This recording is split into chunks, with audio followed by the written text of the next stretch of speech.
Hey, good morning, everyone. Welcome back for another daily devotion. We're in John 19, continuing the story of Jesus as he's making his way to the cross.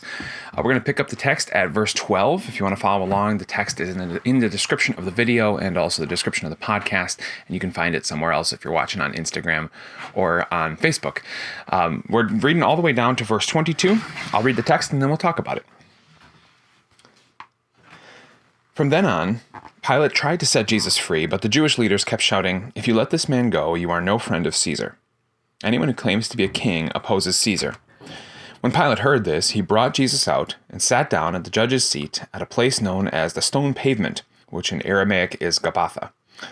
It was the day of preparation of the Passover. It was about noon. "Here is your king," Pilate said to the Jews. But they shouted, take him away, crucify him."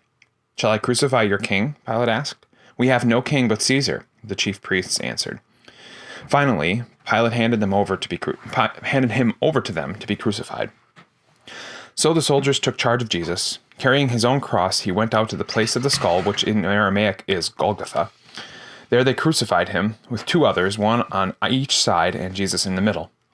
Pilate had a notice prepared and fastened to the cross. It read, "Jesus of Nazareth, the King of the Jews."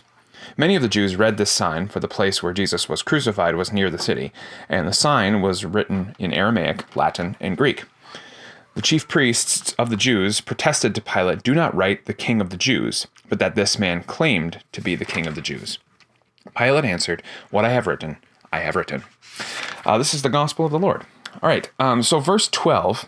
Pilate is continuing to try to set Jesus free, and we've kind of seen this. Pilate doesn't really see any reason to have Jesus crucified. The reason that Pilate eventually gives in, of course, is what the Jewish leaders say here, their trump card: we're going to basically report you to Caesar, and if you say that this guy is allowed to go when he's claiming to be king of the Jews, well, then you're making an affront to Caesar, and that's what eventually gets Pilate to give in, because Pilate cares more about his political career than he cares about truth. Sound familiar?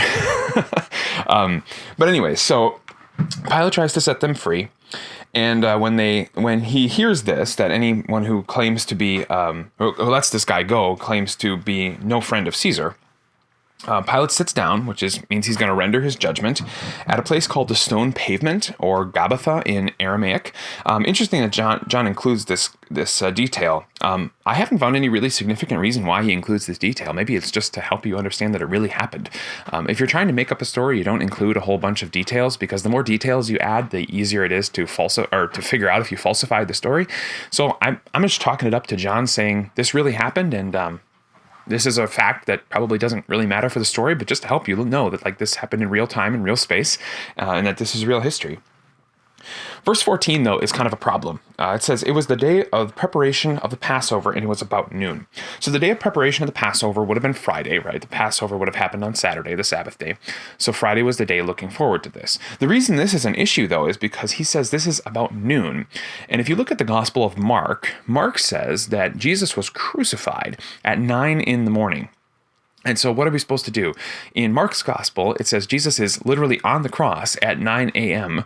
And in John's gospel, it seems to be saying that he's still at Pilate's palace at noon on that Friday. Well, there are a number of different ways that you can understand this. The best of those, I think, is that what you read here in the English when it says it was about noon is probably not what John means when he says it was about the 6th hour, which is what literally the Greek says. You have to remember the Jews and the Romans took their calendars and their timelines in different ways. The Jews thought of their day from sunrise to sunset. So they would start at 6 a.m. approximately, because that's about the time the sun rose. And they would say, the 3rd hour is 9 a.m. and the 6th hour is noon and the 9th hour is, 3 p.m. and so on until the 12th hour, which would have been 6 p.m., which would have started night, right?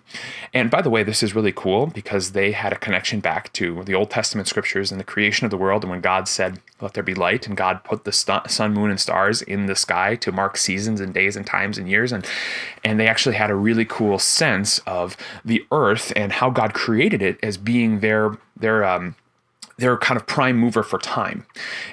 Americans and Canadians, we think of time primarily by the clock. Like we think of like the numbers that are on your watch or the numbers that are on the clock as it spins around. And I think in many ways that has harmed us, not because it's sinful necessarily to work after dark or anything like this, but it's given us the impression that our work is measured by actual like numerical metrics rather than what God says is, I'm giving you daytime, work while it is day, don't work while it's night, take your Sabbath days.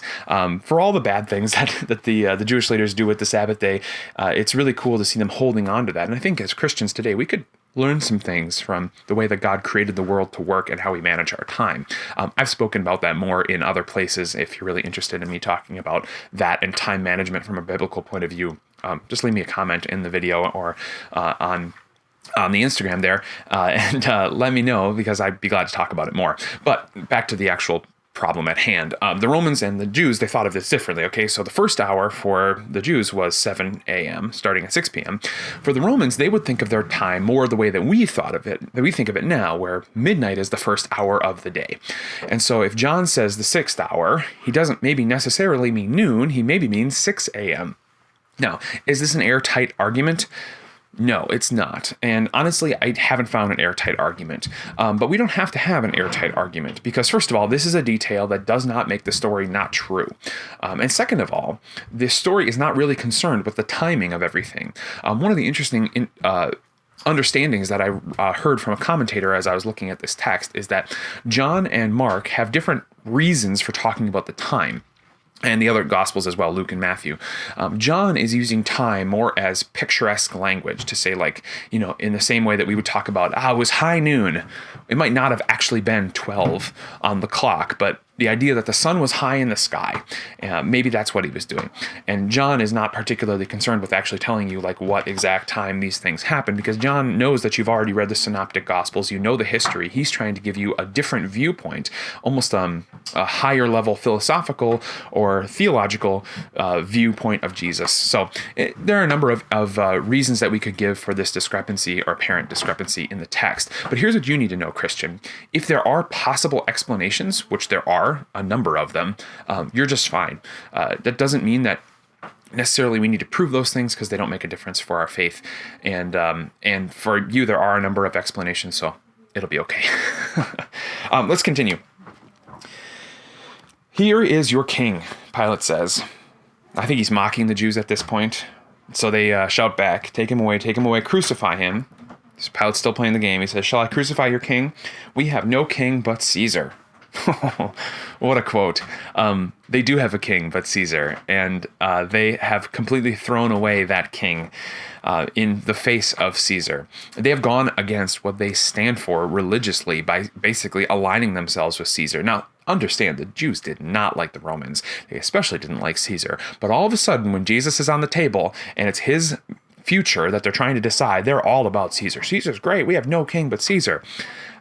I think for us to remember in our modern day that people will throw away their morals. They will throw away their own standards for themselves to either get pleasure or to get power or to get things to go their way, because human beings by nature are not consistent people. We don't hold ourselves to the same standard as God holds us to. We feel like whatever we want to do, we should do.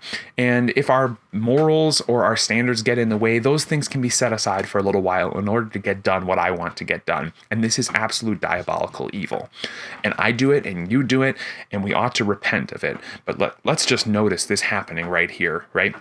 These people completely throw away their religious worldview just to get this guy dead. And it's sad. Of course, it accomplishes our salvation, so we love it. But at the same time, it is just a brutal expose of the sin that lives in every one of our hearts. So the soldiers take Jesus, and they make him carry his own cross to the place of the skull, which in Aramaic is Golgotha. You might also hear the mountain where Jesus was crucified called Calvary. Calvary is just a Latin name for the mountain, just different languages. The actual location of this place, at least from the scholars that I've read or listened to, is probably on the northwest corner of the city of Jerusalem, just outside the city walls. Whether that's actually true or not, it doesn't really matter, but there's a pretty compelling argument for that place. If you really want me to show you exactly on a map where that is, I'd be glad to do that. Leave me a comment and I'll do that. But it would have been on the northwest corner, most likely. Pilate, he gets crucified between two criminals, and we hear more of their interaction in the other Gospels. John doesn't give us that. Pilate puts a notice on top of the cross. It says, Jesus of Nazareth, the King of the Jews. And obviously the Jews don't like this because they want him to say he claimed to be the King of the Jews, but Pilate leaves that up there because that's actually what he gets crucified for doing, right? And Pilate, of course, unknowingly, really puts up the true reason why they are killing him.